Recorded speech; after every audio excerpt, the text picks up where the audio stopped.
Tudo o que você tem hoje na sua vida começou como um pensamento. Mas e se seus pensamentos pudessem criar riqueza? Neste capítulo, você vai entender o princípio mais poderoso de todos. Pensamentos são coisas. O poder que prenuncia o sucesso é o poder da mente. Como fazer com que a vida diga sim, em vez de não, aos seus planos e ambições? Na verdade, pensamentos são coisas, e coisas bem poderosas quando se unem a propósitos definidos, persistência e um ardente desejo de serem traduzidos em riquezas ou outros objetos materiais. Há alguns anos, Edwin C. Barnes descobriu quanto é verdade que os homens realmente pensam e enriquecem. A descoberta não se deu de uma vez. Chegou aos poucos, começando com o ardente desejo de se tornar sócio do grande Edison. Uma das características principais desse desejo era o de ser definido. Queria trabalhar com Edison e não para ele. Observe cuidadosamente a descrição de como procedeu para traduzir o desejo em realidade, e terá então maior compreensão dos princípios que conduzem à riqueza. Quando tal desejo ou impulso passou pela primeira vez em sua mente, não se achava ainda em condições de agir. Duas dificuldades se interpunham em seu caminho. Não conhecia Edison, nem podia pagar a passagem de trem para East Orange, em New Jersey. Essas dificuldades teriam sido suficientes para desanimar a maioria dos homens de fazer qualquer tentativa de levar avante o desejo. Mas o desejo que ele nutria não era um desejo comum. Edison olhou para ele. Apresentou-se no laboratório de Edison, anunciando que viera para fazer negócios com o inventor. Referindo-se ao primeiro encontro Barnes-Edison, disse esse último, anos mais tarde. Lá estava ele diante de mim, parecendo um camarada comum. Mas havia algo na expressão de seu rosto que transmitia a impressão de que estava decidido a conseguir o que buscava. Eu aprendera, em longos anos de experiência com os homens, que quando alguém realmente deseja uma coisa tão intensamente, a ponto de arriscar todo o futuro numa simples jogada para consegui-la, não poderá deixar de ser bem-sucedido. Dei-lhe a oportunidade que pedia, porque percebi que resolvera não arredar pé enquanto não obtivesse êxito. Acontecimentos subsequentes comprovaram que não houvera erro. Não podia ter sido a aparência do jovem que lhe garantira a oportunidade no escritório de Edison, pois essa era contra ele. O que contou foi o que ele pensava. Barnes não conseguiu ser sócio de Edison na primeira entrevista. O que conseguiu foi a oportunidade de trabalhar nos estabelecimentos de Edison, por um salário bastante insignificante. Passaram-se meses. Aparentemente, nada acontecia que aproximasse o ambicionado objetivo que Barnes se impusera como seu principal propósito absoluto. Mas algo de importante acontecia na mente de Barnes. Intensificava constantemente seu desejo de tornar-se sócio de Edison. Psicólogos acertaram ao dizer que, quando alguém está realmente pronto para alguma coisa, essa coisa não deixa de aparecer. Barnes estava pronto para uma sociedade comercial com Edison. Além disso, estava decidido a perseverar nisso até obter o que procurava. Não dizia a si mesmo: bem, o que adianta? Acho que vou mudar de ideia e tentar um emprego de vendedor. O que dizia era: vim aqui para fazer negócios com Edison e atingirei a meta, mesmo que leve o resto de minha vida. E estava mesmo decidido. Talvez o jovem Barnes não o soubesse na época, mas sua determinação férrea, a persistência em apoiar-se num simples desejo, estavam destinadas a vencer qualquer oposição e trazer-lhe a oportunidade que procurava. A oportunidade veio pela porta dos fundos. Quando chegou, apareceu de forma diferente e de uma direção diferente da que Barnes esperava. Este é um dos truques da oportunidade. Tem o hábito astuto de penetrar pela porta dos fundos, disfarçada, por vezes, de desgraça ou de derrota temporária. Por isso, talvez, é que tantos deixam de reconhecê-la. Edison acabara de aperfeiçoar um novo invento para escritório, chamado, na época, de máquina de digitar Edison. Os vendedores não estavam entusiasmados com a máquina, não acreditavam poder vendê-la sem grande esforço. Barnes sabia que poderia vender a máquina, sugerindo-o a Edison, que imediatamente lhe deu a chance. Conseguiu vendê-la e tão satisfatoriamente que Edison lhe deu um contrato de distribuição e vendas de âmbito nacional. Dessa sociedade comercial nasceu a riqueza, em dinheiro, de Barnes, mas ele fez algo infinitamente maior. Provou que se pode, realmente, pensar e enriquecer. Quanto de dinheiro lhe valeu seu desejo original, não posso saber. Talvez lhe trouxesse 2 ou 3 milhões de dólares, mas a quantia, seja qual for, torna-se insignificante comparada à qualidade maior que adquiriu através do conhecimento de que um impulso intangível de pensamento pode ser transformado em prêmios materiais, aplicando-se os princípios conhecidos. Barnes literalmente pensou numa sociedade com o grande Edison. Pensou numa fortuna. Nada tinha para começar, exceto a capacidade de saber o que queria e a determinação de persistir no desejo até realizá-lo. O homem que desiste cedo demais. Uma das causas de fracasso mais comuns é o hábito de desistir, quando se é acometido de derrota temporária. Todos são culpados desse erro, numa ou noutra ocasião. Um tio de R., o Darby, foi atingido pela febre do ouro, nos dias da corrida do ouro, e lá se foi para o oeste, para escavar e enriquecer. Nunca ouvira dizer que mais ouro fora extraído dos pensamentos dos homens do que jamais saíra da terra. Fez valer seus direitos e foi trabalhar de pá e picareta. Após semanas de trabalho, foi recompensado pela descoberta do minério reluzente. Precisava de máquinas para trazer o minério para a superfície. Sem alarde, cobriu a mina, refez as pegadas que o levavam à sua casa, em Williamsburg, Maryland, e contou aos parentes e a alguns vizinhos do achado. Reuniram dinheiro para as máquinas necessárias e mandaram-nas por navio. O tio e Darby voltaram ao trabalho na mina. O primeiro carro de minério foi extraído e enviado a uma fundição. O que voltou demonstrou que possuíam uma das mais ricas minas de Colorado. Com algumas cargas mais do minério, poderiam saldar as dívidas. Depois viriam os enormes lucros. As perfuratrizes penetraram na terra enquanto aumentavam as esperanças de Darby e seu tio. Então algo aconteceu. O veio de minério de ouro desapareceu. Tinham chegado ao fim do arco-íris e o pote de ouro não mais estava lá. Continuaram a perfurar, tentando desesperadamente encontrar o veio de novo. Tudo em vão. Finalmente, resolveram desistir. Venderam a maquinaria a um negociante de ferro velho por algumas centenas de dólares e tomaram o trem de volta. O dono do ferro velho chamou um engenheiro de minas para examinar a mina e fazer cálculos. O engenheiro concluiu que o projeto falhara porque os donos não estavam habituados às linhas de falha. Seus cálculos mostraram que o veio seria encontrado a apenas 1 metro de onde os Darby tinham parado de perfurar. Foi exatamente onde o encontraram. O homem do ferro velho retirou milhões de dólares em minério da mina porque foi suficientemente esperto para procurar o conselho de um perito antes de desistir. Sucesso a um passo além da derrota. Longo tempo depois, Darby recuperou a perda com grande margem quando fez a descoberta de que o desejo pode transformar-se em ouro.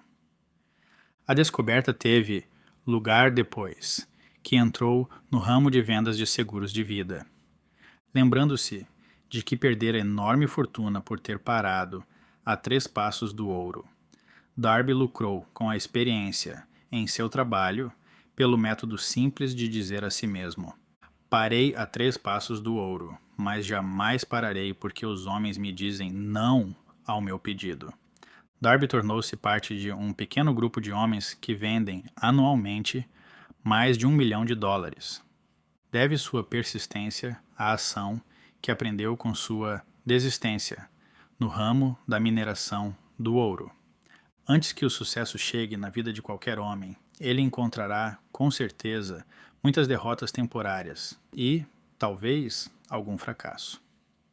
Quando a derrota alcança o homem, a coisa mais fácil e lógica a fazer é desistir. É o que faz, exatamente, a maioria das pessoas. Mais de 5.000 dos homens de maior sucesso que este país jamais teve contaram ao autor que seu maior êxito chegou justamente a um passo além do ponto em que a derrota os alcançara. O fracasso é um malandro com aguçado senso de ironia e astúcia. Sente grande prazer em derrotar a pessoa quando o êxito está quase ao seu alcance, a criança que dominou o homem. Pouco depois que Darby se formou na Escola dos Golpes Duros, decidiu aproveitar a experiência que tivera no ramo da mineração do ouro. Teve a sorte de estar presente numa ocasião que lhe demonstrou que um não precisa, necessariamente, significar não. Uma tarde, ajudava o tio a moer trigo num moinho antigo. O tio dirigia uma grande fazenda em que viviam alguns colonos, partilhando a colheita. Silenciosamente abriu-se a porta e uma criança pequena entrou, parando ao lado da porta. O tio ergueu os olhos e, vendo a criança, perguntou asperamente: "O que é que você quer?" Medrosa, a criança respondeu: "Mamãe mandou pedir 50 centavos." "Não darei", respondeu o tio. "Agora vá para casa." A criança respondeu: "Sim, senhor", mas não se moveu. O velho continuou o trabalho, tão entretido que nem percebeu que ela não saíra. Ao erguer os olhos novamente, deparou com ela no mesmo lugar e gritou: "Já lhe disse para ir para casa. Vá, senão vou bater em você." A criança repetiu: "Sim, senhor", mas não se mexeu. O tio largou o trabalho, apanhou um bastão e dirigiu-se à criança com expressão ameaçadora. Darby conteve a respiração. Estava certo de que testemunharia uma violência. Sabia que o tio tinha temperamento feroz. Quando o homem chegou perto da menina, ela deu um passo à frente, olhou-o diretamente nos olhos e disse em voz firme: "Minha mãe tem de ter os 50 centavos." O tio parou. Olhou para ela por um momento. Depois colocou o bastão no chão, tirou do bolso $0,5 e entregou à criança. Ela pegou o dinheiro e saiu devagar, sem tirar os olhos do homem que acabara de dominar. Depois que ela saiu, o tio sentou-se e ficou olhando para o vazio, refletindo sobre o que acabara de acontecer. Darby também refletia. Era a primeira vez que via uma criança dominar um adulto daquela forma. Como ela conseguiu? Que poder usou? Essas perguntas permaneceram em sua mente por anos. E, coisa estranha, essa experiência incomum foi contada ao autor no velho moinho, no próprio local em que o tio sofrera a derrota. O sim por trás do não. Enquanto estávamos naquele velho moinho, Darby repetiu a história da estranha conquista e terminou perguntando: "Qual a conclusão que se tira disso? Que estranho poder usou a criança para conseguir vencer tão completamente meu tio?" A resposta será encontrada nos princípios descritos neste livro. É uma resposta completa. Contém pormenores e instruções suficientes para permitir a qualquer pessoa entender e aplicar a mesma força que a criança utilizou, ainda que inconscientemente. Conserve a mente alerta e observará exatamente esse poder. Terá um vislumbre dele no próximo capítulo. Em algum ponto deste livro, encontrará a ideia que aguçará seus poderes receptivos, colocando sob seu controle o mesmo poder irresistível. Esse reconhecimento pode surgir no primeiro capítulo, ou em qualquer outro. Pode aparecer como uma ideia um plano ou um propósito, ou pode levá-lo a relembrar experiências passadas de derrota, trazendo à superfície uma lição que permitirá recuperar aquilo que foi perdido. Depois que descrevia a Darby o poder que a criança utilizou, ele recordou sua experiência de 30 anos como vendedor de seguros de vida. Reconheceu que grande parte do seu sucesso vinha da lição que aprendera naquele episódio. Darby afirmou: "Toda vez que um cliente tentava recusar, eu me lembrava da criança no moinho e dizia mas a mim mesmo, tenho de conseguir essa venda." A maior parte de suas vendas acontecia depois que o cliente dizia não. Ele também recordou o erro que cometera ao desistir da mina, mas reconheceu que aquilo fora uma bênção disfarçada. Ensinou-lhe a persistir, mesmo diante das dificuldades. Uma lição que precisava aprender antes de alcançar o sucesso. As experiências de Darby eram simples, mas continham respostas profundas. Ele conseguiu extrair dessas experiências o conhecimento necessário para alcançar o sucesso. Mas o que acontece com quem não analisa suas derrotas? Como aprender a transformar fracasso em oportunidade? É para responder a essas perguntas que este livro foi escrito. Com uma ideia sensata, você alcançará o sucesso. A resposta está nos princípios apresentados ao longo deste livro. Uma única ideia pode ser suficiente para mudar completamente sua vida. Os princípios aqui descritos mostram como criar e utilizar essas ideias. Antes de continuar, considere isto. Quando a riqueza começa a surgir, ela vem com tal rapidez que parece impossível que tenha demorado tanto. Isso contradiz a crença comum de que riqueza só vem com esforço prolongado.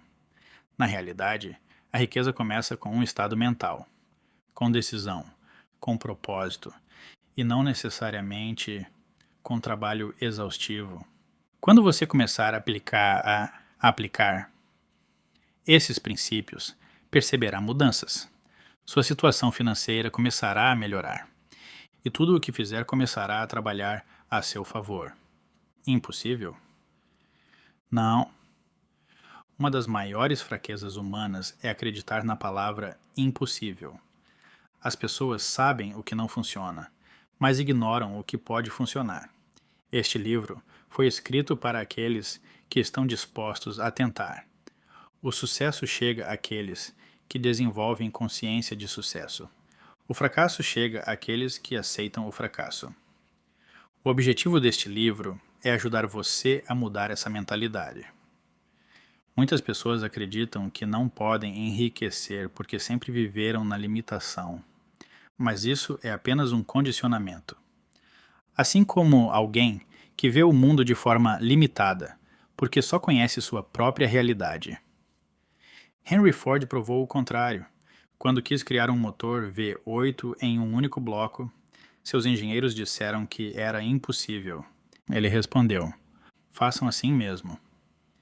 Eles tentaram por meses, nada funcionava, mas Ford insistiu, até que encontraram a solução. Sua determinação venceu. Ford sabia o que queria e não aceitou limitações. Essa é a chave. Desejo claro, decisão firme, persistência. Esses são os elementos do sucesso. Um poeta certa vez escreveu: "Sou o dono do meu destino, capitão da minha alma." Isso significa que temos o poder de controlar nossos pensamentos. E nossos pensamentos atraem resultados. Se você deseja riqueza, deve primeiro criar esse desejo na mente e sustentá-lo até que se transforme em realidade. Agora, você está pronto para entender os princípios que tornam isso possível. Mantenha a mente aberta. E esteja atento, porque a ideia que pode mudar sua vida pode surgir a qualquer momento. Se esse conteúdo fez sentido para você, continue acompanhando a série. Porque nos próximos capítulos esse princípio começa a se revelar de forma cada vez mais clara. Se inscreva no canal para não perder os próximos vídeos, ative as notificações e deixe o seu like. Isso ajuda muito a levar esse conhecimento para mais pessoas. Nos vemos no próximo capítulo.